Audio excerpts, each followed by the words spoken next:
Bismillahirrahmanirrahim. Assalamualaikum warahmatullahi wabarakatuh.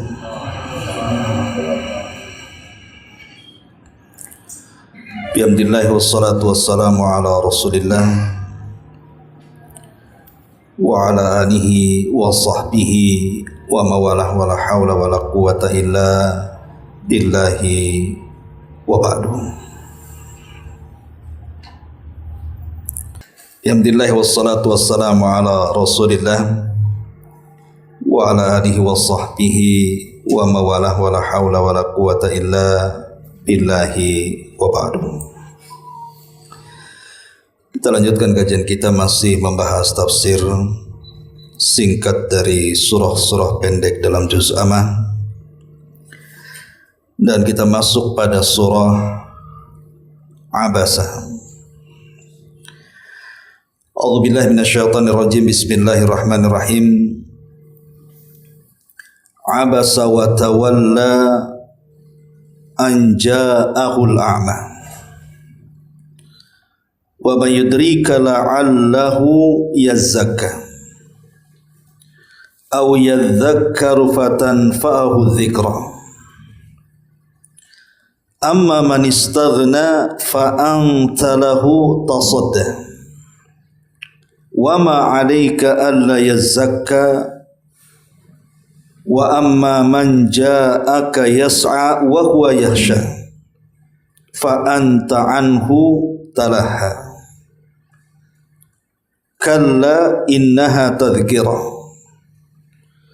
faman syaa'a dzakara fi suhufin mukarramah marfu'atin mutahharah bi aidi safara kiramin barara. Di sini Allah Subhanahu wa taala mengatakan abasa wa tawalla. Abasa wa tawalla maksudnya dia Muhammad sallallahu alaihi wasallam berwajah musam dan berpaling. Ketika seorang buta telah datang kepadanya, maksudnya Abdullah ibnu Ummi Maktum. Dan tahukah engkau wahai Muhammad, barangkali dia Abdullah ibn Ummi Maktum itu ingin mensucikan dirinya atau ingin mendapatkan pengajaran yang memberi manfaat kepadanya.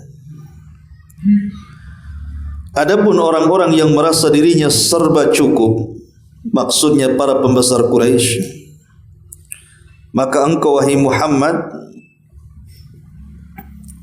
fa anta anhu talaha. Mana ini mati pula.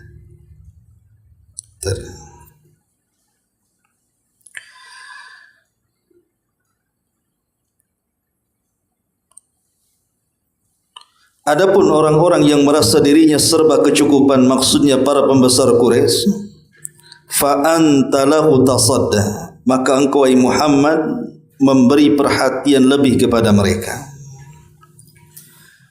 Padahal tidak ada celah atasmu kalau dia atau mereka tidak mensucikan diri mereka. Adapun orang yang datang kepadamu dengan bersegera, sedang dia takut kepada Allah Subhanahu wa taala, engkau wahai Muhammad malah mengabaikannya.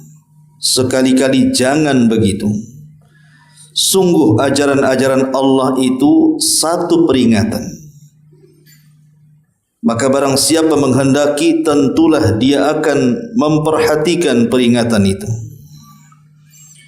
Di dalam kitab-kitab yang dimuliakan, yang ditinggikan dan disucikan di tangan-tangan para utusan para malaikat yang mulia lagi berbakti.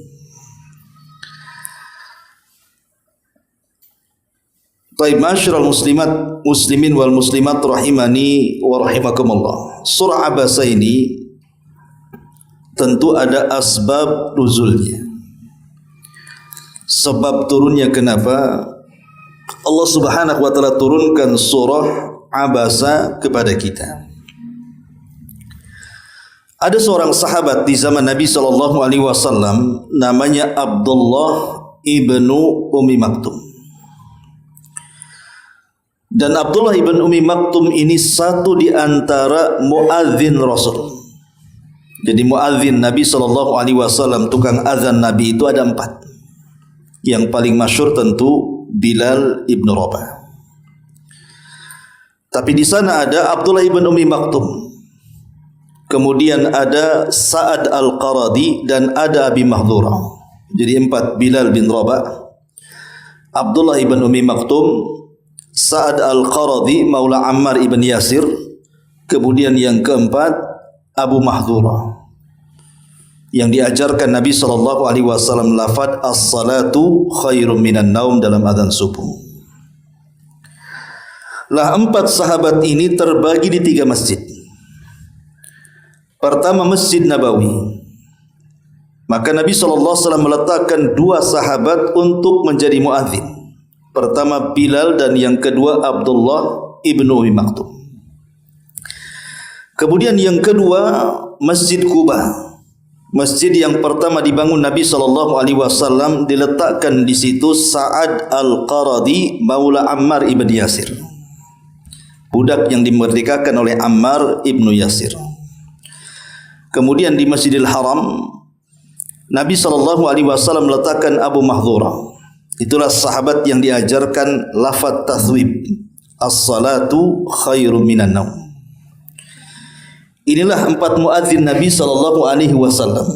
Tetapi yang paling masyhur adalah Bilal ibn Rabah, karena dia yang pertama kali diangkat menjadi muadzin oleh Nabi SAW. Lah adapun Bilal dengan Abdullah ibn Ummi Maktum ini saling bergantian, terutama di adzan subuh. Karena Abdullah ibn Ummi Maktum ini orangnya buta, dia tidak bisa melihat fajar. Maka Bilal ibn Rabah dijadikan muazzin di azan pertama. Kemudian apabila terbit fajar, maka Bilal akan mengatakan kepada Ibn Ummi Maktum, azanlah. Maka Abdullah ibn Maktum pun kemudian azan di solat subuhnya. Dari sini kata Nabi SAW saat mengkhitab orang-orang yang sahur, kata Rasul, makanlah, minumlah kalau hanya sekedar mendengar azan Bilal. Tapi berhentilah makan dan minum kalau sudah terdengar azannya Ibnu Ummi Maktum. Berarti Bilal azan pertama, Abdullah ibnu Ummi Maktum azan kedua. Adapun kisah Abdullah ibn Ummi Maktum, siapa Abdullah ibn Ummi Maktum ini? Sehingga diturunkan ayat kepada Nabi SAW, teguran keras dari Allah Subhanahu wa taala. Adapun secara nasab, dia adalah Abdullah ibnu Ummi Maktum. Lihat, Abdullah ibn Ummi Maktum, Ummi Maktum ini ibunya. Harusnya kan bapaknya kalau nasab itu kan, tapi dinasabkan kepada ibunya. Ada yang mengatakan bahwa namanya adalah Abdullah. Ada juga yang mengatakan namanya Husain, ada juga yang mengatakan namanya Amr. Tetapi yang dikenal kunyahnya Abdullah ibnu Ummi Maktum. Kenapa kemudian dinasabkan kepada ibunya Ummi Maktum? Ada yang mengatakan Maktum itu artinya mengalami kebutaan. Karena saat ibunya melahirkan Abdullah ini, dia terlahir buta. Jadi buta sejak kecil. Nama ibunya bukan Ummi Maktum, tetapi ada yang mengatakan bahwa nama ibunya adalah Atikah. Dia adalah Atikah. Dan Ibnu Ummi Maktum ini sendiri adalah sepupu daripada Khadijah. Jadi ibunya Atikah itu bibi daripada Khadijah. Kemudian lahirlah Abdullah ibn Ummi Maktum. Makanya Khadijah dengan Ibnu Ummi Maktum itu sepupuan. Dia anak daripada bibi Khadijah. Masyaallah muslimin yang dimuliakan Allah Subhanahu wa taala. Lah Abdullah ibn Ummi Maktum ini termasuk sahabat yang as-sabiqun al-awwalun. Dia adalah sahabat yang mula-mula masuk Islam. Dan sahabat yang mula-mula masuk Islam masuk dalam firman Allah Subhanahu wa taala, as-sabiqunal awwalun minal muhajirin wal ansar walladzina tabauhum bi ihsan radhiyallahu anhum wa radu'an. Orang-orang yang awal-awal lagi mula-mula dalam keislaman, siapa mereka? Orang-orang muhajirin dan ansar, dan orang-orang yang mengikuti mereka dengan baik, maka Allah akan redha kepada mereka sebagaimana mereka redha kepada Allah Azza wa Jalla. Artinya mereka menjadikan percontohan dan ikutan siapapun yang datang setelahnya. Jadi siapapun yang datang setelah mereka, para muhajirin dan ansar yang awal-awal, maka dalam beragama harus mengikuti mereka. Makanya Allah mengatakan, walladzina tabauhum bi ihsan, dan orang-orang yang datang setelah mereka mengikuti mereka dengan baik. Menunjukkan bahwa para sahabat menjadi rujukan. Lah termasuk di dalamnya Abdullah ibn Ummi Maktum radhiyallahu an. Jadi ketika Islam mulai menyinari kota Mekah, Abdullah ibn Ummi Maktum ini salah satu orang yang menghendaki keislaman. Jadi ingin sekali masuk Islam. Setelah dia mendengar agama Nabi SAW yang membawa tauhid, membawa rahmat, dia berkeinginan untuk masuk Islam. Maka dia pun berusaha untuk datang menemui Nabi SAW. Lah ketika itu Nabi SAW sedang mengumpulkan para pembesar Quraisy. Di antara mereka adalah Utbah dan juga Syaibah berdasarkan riwayat Ibnu Hibban. Jadi Rasul sedang asik menghadapi mereka, sedang berdialog dengan mereka, berdebat dengan mereka, melembutkan hati mereka supaya para pembesar Quraisy ini masuk ke agama Islam. Karena tentu ada alasan Nabi SAW kalau mereka masuk Islam. Mereka adalah para pembesar, bisa saja kemudian mereka akan membawa kabilahnya masuk Islam. Itu ijtihad Nabi. Lah ketika sedang enak-enaknya Rasul berdialog dengan para pembesar Quraisy itu, tiba-tiba orang buta ini, Abdullah ibn Ummi Maktum ini, datang ke majelis itu. Kemudian memanggil-manggil dan mengatakan, "Ya Muhammad." Kenapa tidak ya Rasulullah? Karena di zaman itu belum turun ayat tidak boleh memanggil Nabi dengan namanya. Karena belum turun ayat panggilan, larangan panggilan itu, maka Abdullah ibn Ummi Maktum sama dengan orang-orang Arab, orang-orang Arab Badui yang suka memanggil nama Nabi. Jadi dia mengatakan, "Ya Muhammad, alimni mimma 'allamaka Allah," katanya. Ajarkan kepadaku ilmu yang telah Allah ajarkan kepadamu. Maka dia mendekat kepada Nabi SAW sementara Rasul ketika itu sedang berceramah di hadapan para pembesar Quraisy. Tentu Nabi SAW agak kesal sedikit kepada Ibnu Ummi Maktum ini. Karena di hadapannya para pembesar masalahnya kan begitu. Sehingga Nabi SAW mulai bermuka masam. Tampakkan perbuatannya tidak suka. Kemudian dia palingkan wajahnya, tidak menatap Ibnu Ummi Maktum, malah menatap para pembesar Quraisy di situ. Maka dari sini Allah Subhanahu wa taala menegur Rasul. Abasa wa tawalla. Dia pun bermuka masam dan berpaling. Lah ketika Allah Subhanahu wa taala menegur dengan turun surah Abasa ini, maka Nabi SAW disadarkan oleh Allah Subhanahu wa taala. Ini ada orang yang jelas-jelas ingin masuk Islam, ingin membersihkan dirinya dari dosa. Kenapa kau palingkan wajahmu? Sementara para pembesar Quraisy itu, Utbah dan Syaibah, belum tentu dia mau masuk Islam. Belum ada tanda-tanda mereka akan mendapatkan hidayah. Kenapa kau berpaling kepada orang-orang yang tidak jelas, kemudian orang yang jelas kau abaikan? Seolah-olah Allah Subhanahu wa taala menegur Nabi SAW seperti itu. Lah sejak peristiwa ini kan Nabi ditegur gara-gara Ibnu Ummi Maktum kan. Sejak saat itulah Rasul sangat memuliakan Ibnu Ummi Maktum ini. Apabila Abdullah ibn Ummi Maktum datang kepada Nabi SAW, Rasul langsung berdiri. kemudian mengatakan marhaban biman atabani rabbi, katanya. Selamat datang, gara-gara kamu aku ditegur Allah, katanya. Tapi ini penghormatan namanya. Ya, selamat datang karena Nabi sangat memuliakan dengan peristiwa ini. Bahkan keluarga Nabi juga sangat memuliakan. Apabila Abdullah ibn Maktum umpamanya datang ke rumah salah satu istri Nabi, sebutlah Aisyah Ummul Mukminin radhiyallahu anha, maka keluarga Nabi akan memberikan makanan terlezat dan air madu yang enak kepada Ibnu Ummi Maktum. Sampai satu hari Aisyah radhiyallahu anha bercerita, ada temannya di sampingnya. Dia heran dan tidak kenal siapa Ibnu Ummi Maktum ini, karena dia orang miskin, buta lagi, tidak kenal. Ya. Ketika kemudian sampai di rumah Aisyah, dijamunya dengan makanan yang lezat, dengan air madu yang lezat. Jadi kawannya Aisyah ini heran dan mengatakan, kenapa begitu hormat kepada orang ini? Katanya. Maka Aisyah mengatakan, dia adalah Ibnu Ummi Maktum. Karena dia Nabi SAW ditegur Allah Subhanahu wa ta'ala. Artinya Ibnu Ummi Maktum ini memiliki kedudukan yang luar biasa di hadapan Nabi. Setelah Nabi pergi, dia menjadi imam salat. Terkadang dia menjadi qadhi, menjadi penghukum kalau ada orang-orang yang bermasalah.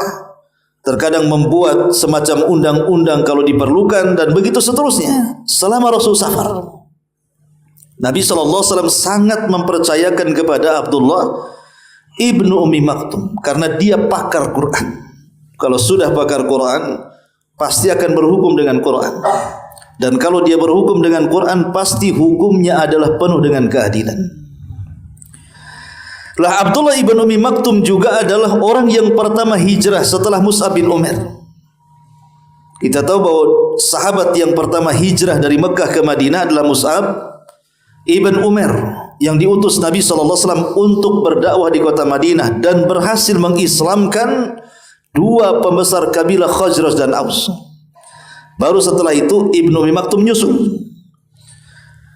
Ketika kemudian Ibnu Ummi Maktum nyusul bersama Mus'ab ibn Umair di kota Madinah, maka berkolaborasilah dua sahabat ini masing-masing mengajarkan Quran kepada penduduk Madinah. Lihat bagaimana orang buta memberikan hidayah orang-orang yang melihat. Ya. Jadi sebuah cacat fisik itu tidak menghalangi Allah memberikan anugerah yang terkadang tidak diberikan kepada orang yang melihat. Seperti contohnya Abdullah ibn Ummi Maktum ini. Bagaimana Allah Subhanahu wa taala angkat derajat dia walaupun dia buta. Kenapa? Karena Al-Quran yang mengangkatnya. Itulah yang dikatakan oleh Umar bin Khattab radhiyallahu an saat mendengar Mekah dipimpin oleh wakil gubernur Abdurrahman ibn Abza yang notabene mantan budak. Maka Umar mengatakan, innallaha yarfa'u bihadzal kitaba aqwaman wa yadha'al akharin. Sesungguhnya Allah mengangkat dengan Al-Quran itu beberapa kaum, tapi juga merendahkan yang lainnya. Lah Ibnu Ummi Maktum salah satu sahabat yang diangkat derajatnya oleh Quran. Makanya dia mengajarkan Al-Quran, memahamkan para sahabat yang lainnya tentang Al-Quran. Inilah kehebatan atau karamah daripada Ibnu Ummi Maktum, walaupun dia buta tapi dialah yang mengajarkan Quran kepada orang-orang yang melihat. Harusnya kan terbalik, ikhwan kan. Ma'asyiral muslimin yang dimuliakan Allah Subhanahu wa taala. Abdullah ibn Ummi Maktum ini cemburu dengan para sahabat yang lain apabila ada gerakan jihad. Dan dia selalu meminta kepada Rasul untuk dilibatkan dalam jihad. Tapi Nabi SAW menolak. Kenapa? Karena dia buta masalahnya. Macam mana dia akan berjihad? Musuh aja tidak akan kelihatan kan gitu. Maka Nabi SAW tidak mengizinkan Abdullah ibn Ummi Maktum untuk berjihad. Sampai satu hari Nabi SAW, dan ini diceritakan oleh seorang sahabat namanya Zaid ibn Thabit. Zaid ibn Thabit ini adalah pencatat wahyu Nabi. Jadi ketika kemudian turun wahyu kepada Nabi SAW, la yastawil qa'iduna minal mu'minin, tidak sama orang-orang yang duduk tidak berjihad dengan orang-orang yang melangkahkan kakinya berjihad dari kalangan kaum mukminin. Kata Nabi SAW, wahai Thabit, catatlah ayat ini. Surah An-Nisa ayat 95. Lah ketika ayat itu turun, Abdullah ibn Ummi Maktum dia mendatangi Nabi SAW dan mengatakan, ya Rasulullah, fa kaifa bima la yastati'ul jihad? Bagaimana dengan orang yang tidak bisa jihad? Kalau tidak sama orang yang berjihad dengan orang-orang yang duduk-duduk seperti saya ini, macam mana? Saya tidak bisa jihad, saya tidak bisa melihat. Apakah masuk juga dengan ayat itu? Maka Nabi SAW terdiam sampai kemudian turun ayat setelahnya, di mana Allah Subhanahu wa taala kemudian menurunkan ayat setelahnya, ghaira ulil dharari, kecuali orang buta katanya. Catat wahai Thabit. Artinya tidak sama orang yang berangkat jihad dengan orang yang duduk-duduk, kecuali orang buta. Ada pengecualian kan itu. Setelah Abdullah bin Maktum mengatakan, bagaimana dengan saya? Maka turun ayat kepada dia, ayat selanjutnya An-Nisa 996-nya.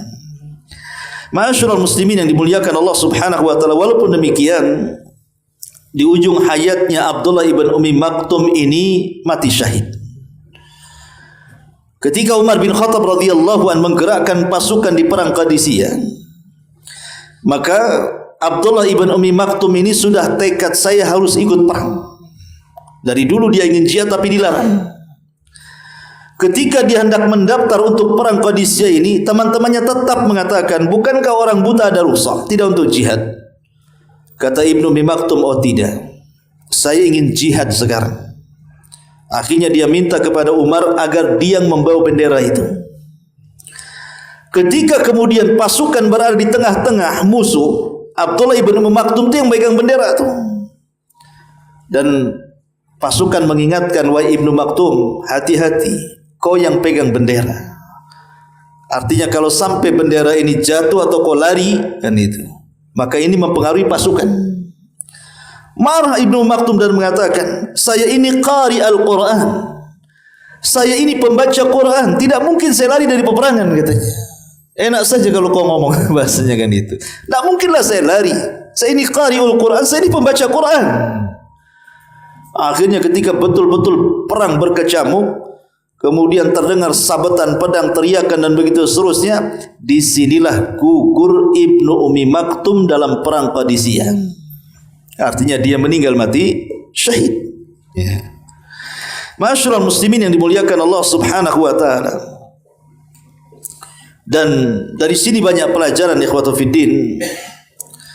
Bagaimana Nabi SAW mengajarkan kepada kita bermuamalah dengan orang yang memiliki kekurangan. Nabi SAW mengajarkan kepada kita, jangan pernah meremehkan orang yang memiliki kekurangan. Entah dia buta, entah dia tuli, entah dia bisu, entah dia cacat, pincang dan begitu seterusnya. Karena Nabi SAW bermuamalah dengan mereka itu dengan sangat baik sekali, karena tahu mereka memiliki kekurangan fisik.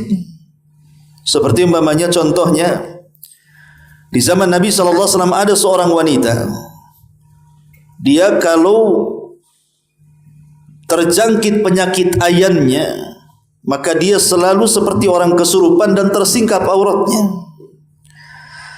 Maka wanita ini datang, wanita berkulit hitam ini datang kepada Rasulullah SAW dan mengatakan, ya Rasulullah, doakan aku agar sembuh dari penyakitku.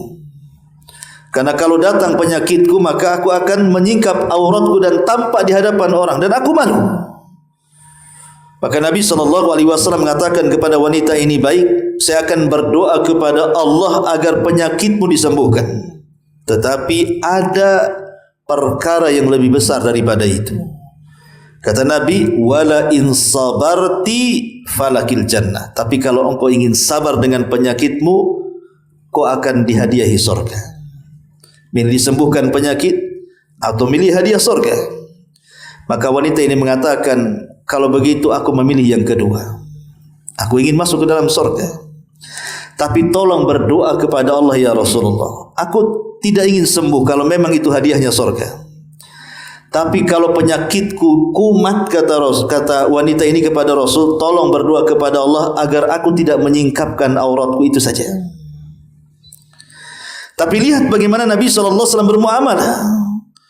bermuamalah dengan orang-orang yang tidak memiliki fisik yang lengkap sebagaimana layaknya orang-orang, atau memiliki penyakit yang tidak dimiliki orang-orang. Rasul tetap bermuamalah mereka dengan baik. Makanya kenapa Nabi SAW disebutkan dalam sebuah hadis, Innallaha qala, Allah berfirman, kata Nabi SAW hadis kursi, Idza btalaitu abdi bihabibataihi fasabara awwadtuhu ta'ala, atau dalam riwayat awwadtuhu minhuma al-jannata.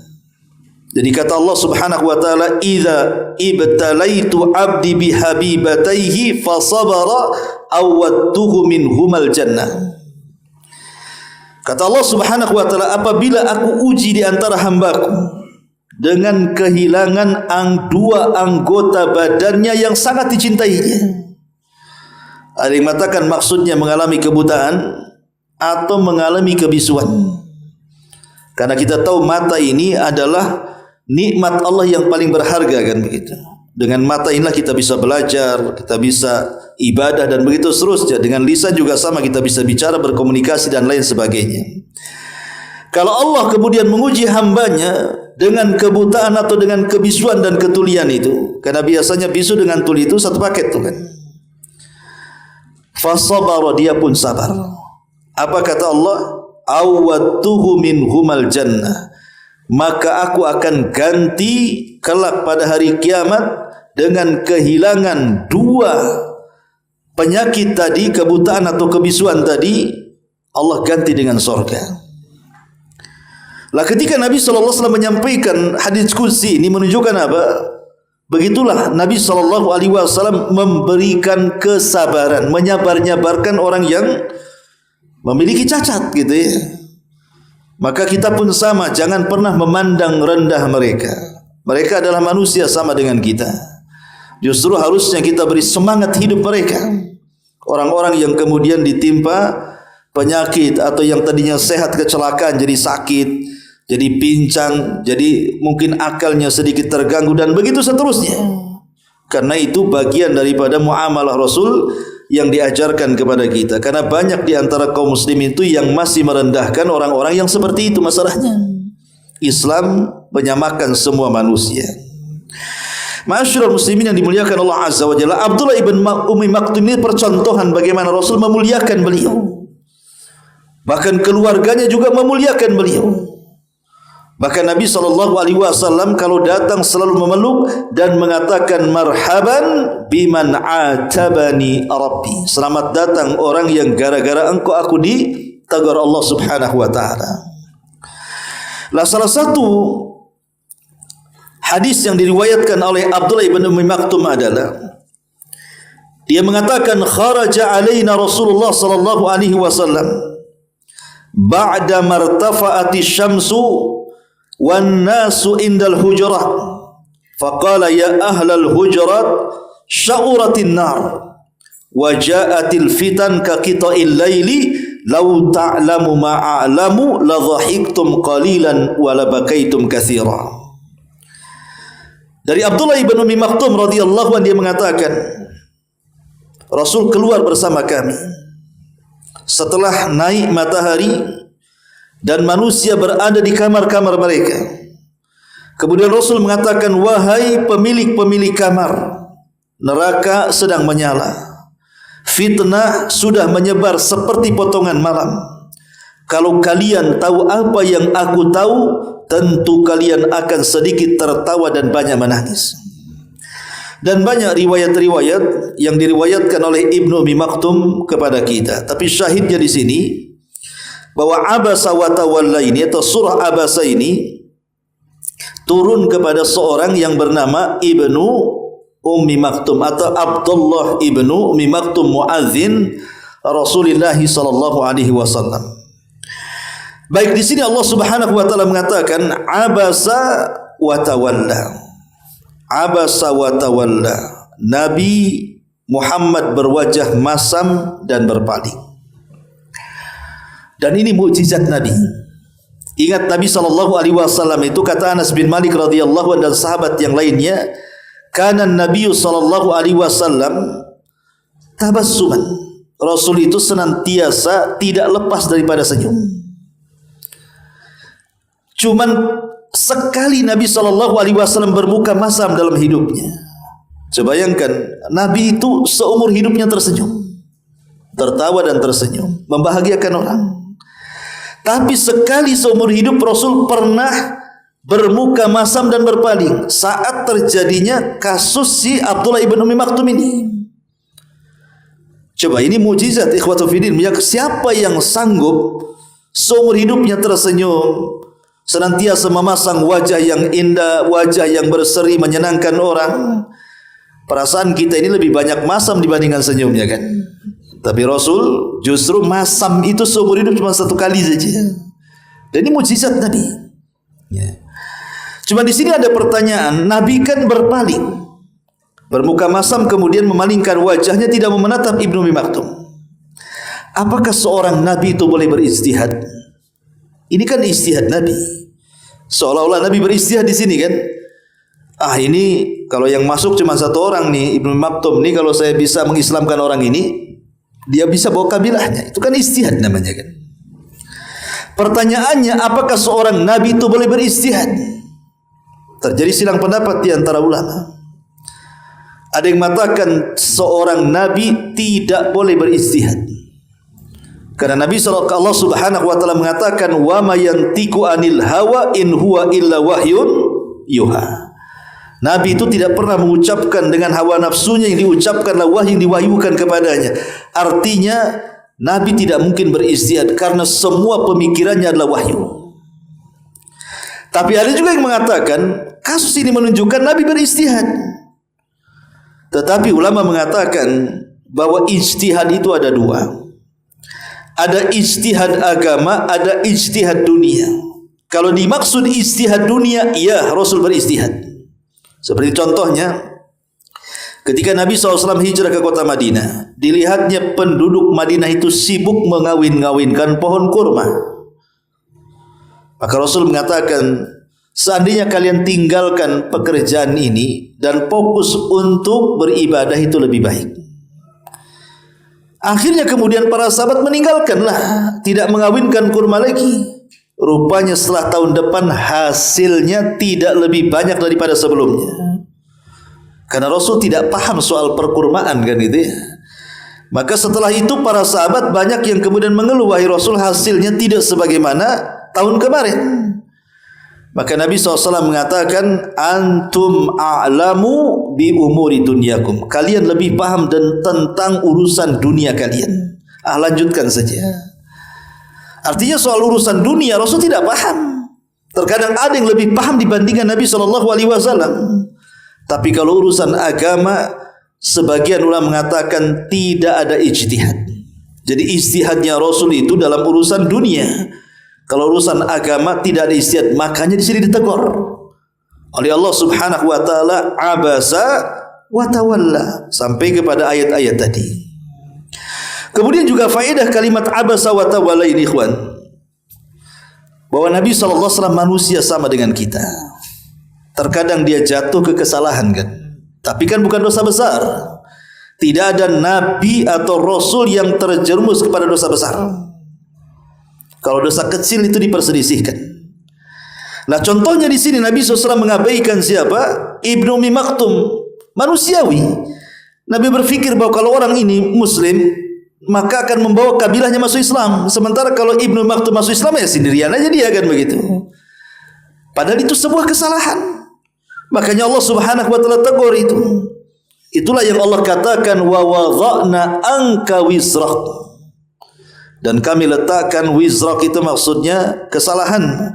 Nah, salah satunya adalah kesalahan ketika dia mengabaikan Abdullah ibn Ummi Maktum dan menghadap para pembesar Quraisy di sini.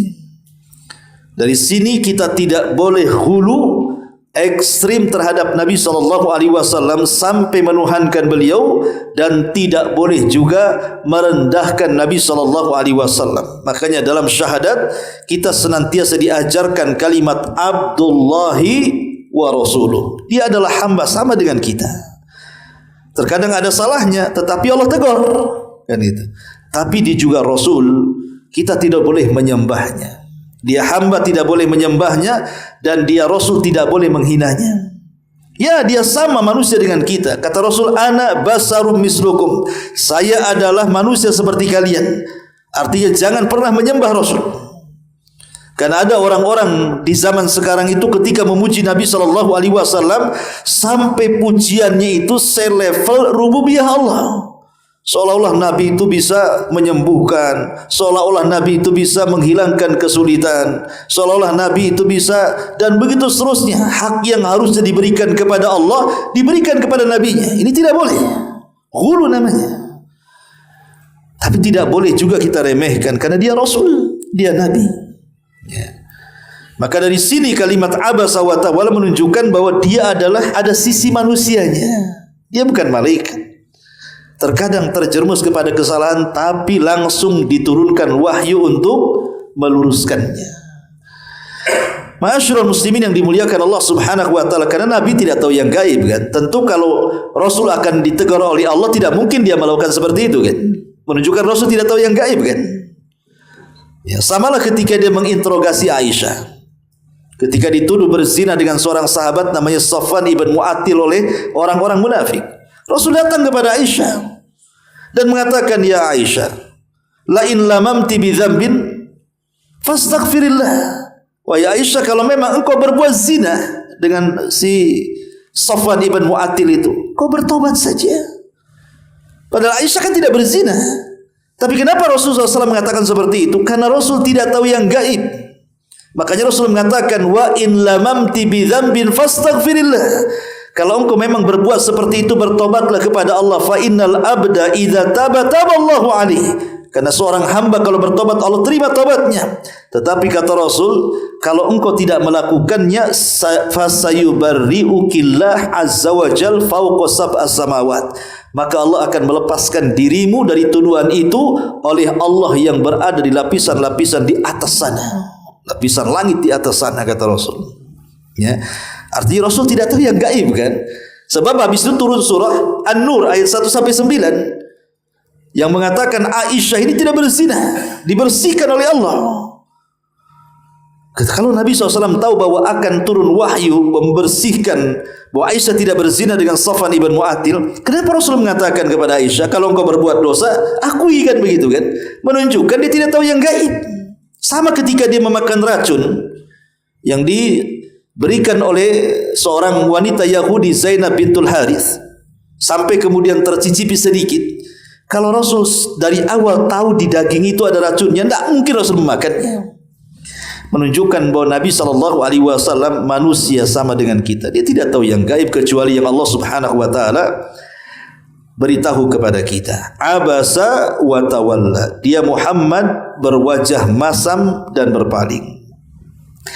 Anja'ahul a'ma, karena seorang buta telah datang kepadanya. Maksudnya Abdullah ibn Ummi Maktum. Orang buta datang kepada Rasul, wa mayudrika la'allahu yazakka. Tahukah engkau wahai Muhammad, barangkali dia, maksudnya Abdullah ibn Ummi Maktum itu, datang kepadamu dalam rangka membersihkan dirinya. Membersihkan dirinya dari dosa. Artinya orang ini datang betul-betul ingin masuk Islam. Sementara Nabi SAW terus saja ngomong dengan para pembesar Quraisy. Lah ada orang yang jelas-jelas datang mau masuk Islam, malah engkau abaikan. Kemudian Allah mengatakan, au yadzakkaru fatanfa'u dzikra, atau dia ingin mendapatkan pengajaran kamu sehingga dengan itu bermanfaatlah bagi dia. Seolah-olah Allah Subhanahu wa taala mengatakan, ngapain kau ceramah capek-capek gitu ya, bermunaqasyah, berdebat dengan orang-orang itu, sementara belum tentu mereka mengambil manfaat kamu. Boleh saja ucapan kamu itu hanya masuk telinga kanan, keluar telinga kiri, enggak didengar pun oleh mereka itu. Lah ini jelas-jelas mau dengar, Kok bisa kau bermuka masam dan berpaling? Makanya Allah kemudian katakan, amma man istaghna. Adapun orang-orang yang merasa dirinya merasa cukup dengan kekafirannya, cukup dengan kesyirikannya, tidak mau menerima dakwah Nabi lagi. Fa anta lahu tasadda, malah engkau memberikan perhatian lebih. Mereka sudah merasa cukup dengan agama mereka, dengan penyembahan mereka kepada berhala, mereka menganggap itu lebih benar dibandingkan agamamu. Kenapa engkau kemudian memperhatikan lebih kepada mereka?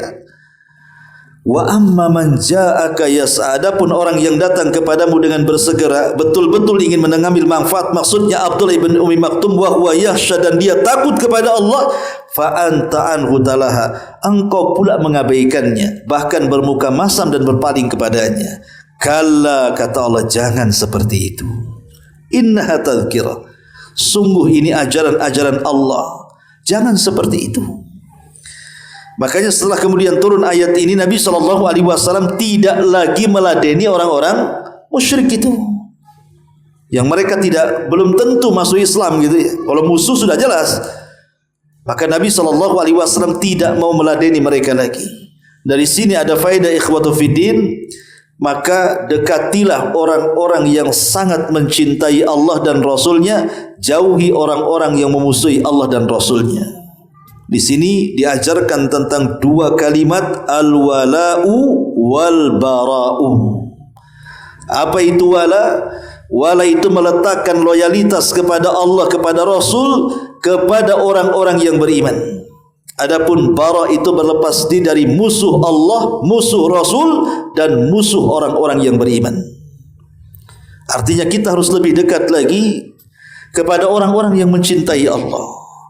Berkawanlah dengan mereka, bermajlislah dengan mereka, tinggalkan kawan-kawan yang justru menjerumuskan kita dari kemaksiatan.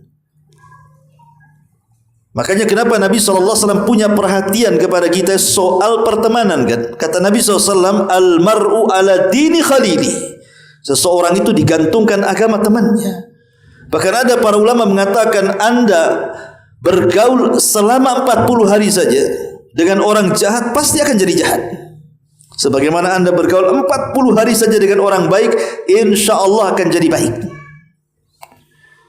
Ya, ini kalimat 40 bukan batasan, bisa saja baru 2 hari sudah berubah kan begitu. Artinya bahwa di sini bagaimana Allah mengajarkan kepada nabinya, dan nabi ini, peristiwa ini juga mengajarkan kepada kita bahwa berilah perhatian kepada mereka, orang-orang yang jelas-jelas cinta dengan Allah, dan jauhi orang-orang yang jelas-jelas membenci Allah dan Rasulnya. Ma'asyiral muslimin yang dimuliakan Allah Subhanahu wa taala. Kemudian juga ada faedah dari ayat ini, bahwa hidayah itu bukan milik Nabi sallallahu alaihi wasallam. Makanya Allah mengatakan, nih orang yang jelas-jelas memusuhi hidayah, kenapa kau abaikan? Mereka para pembesar itu belum tentu dapat hidayah, kenapa kau berikan perhatian? Dari sini kita tahu bahwa teguran ini kepada Nabi SAW seolah-olah Allah ingin katakan, engkau tidak bisa berikan hidayah kepada mereka. Bukan di tanganmu hidayah kepada pembesar-pembesar Quraisy itu, tapi Allah lah yang berikan hidayah kepada siapa yang dikehendakinya. Maka kalau ada tanda-tanda orang sudah tercium mau masuk kepada hidayah, berikan perhatian kepada dia. Ngapain sibuk mengurus orang yang tidak jelas gitu maksudnya. Dari sini kita tahu bahwa hidayah itu hanya milik Allah. Maksudnya hidayatul taufik, karena hidayah itu ada dua.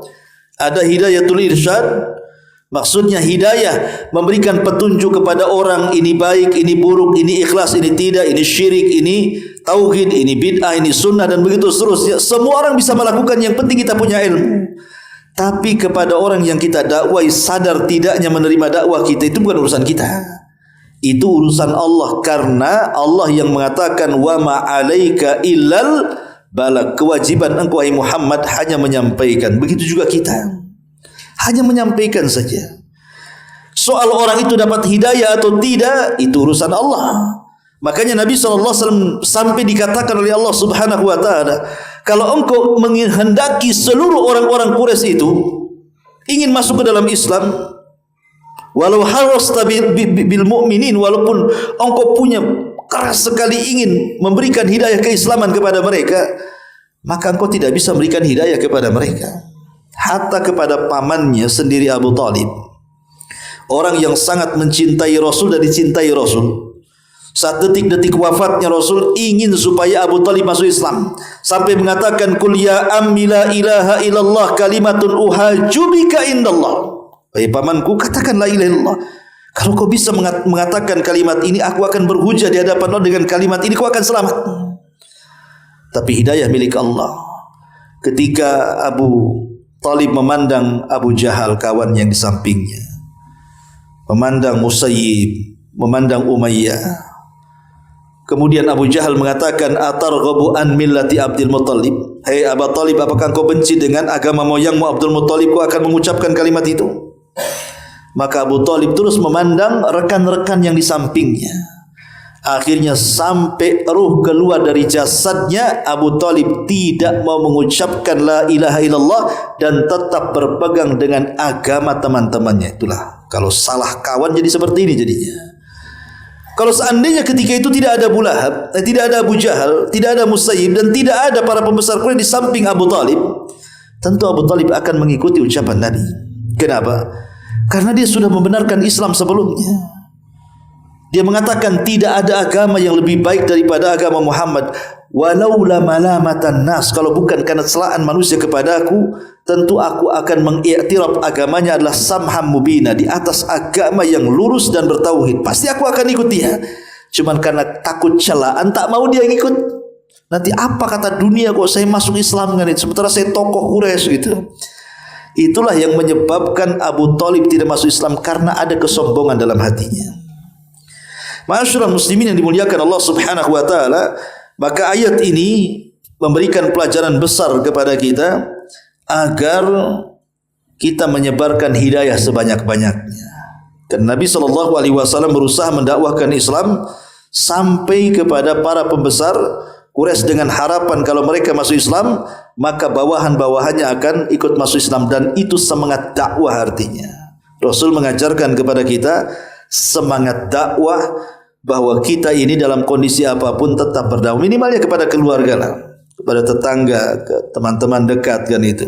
Karena tidak harus berdakwah itu seperti ustaz begitu kan. Dah bisa kita berdakwah kepada pasangan kita.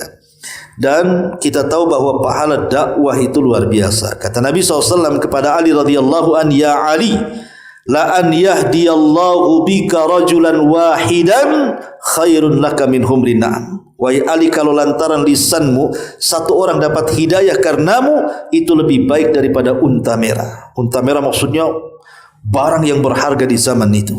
Ya, inilah diantara faedah singkat daripada surah Abasa wa Tawalla, diambil dari asbab nuzulnya. Adapun tentang penjabaran kalimat per kalimatnya, insyaallah kita lanjutkan di minggu depan. Tapi sampai di sini kita buka tanya jawab, silakan kalau ada yang mau bertanya. Tapi kalau tidak ada, kita tutup dengan kafaratul majlis. Subhanakallahumma bihamdika, asyhadu an la ilaha illa anta, astaghfiruka wa atubu ilaik. Allahu ta'ala alam. Assalamualaikum warahmatullahi wabarakatuh.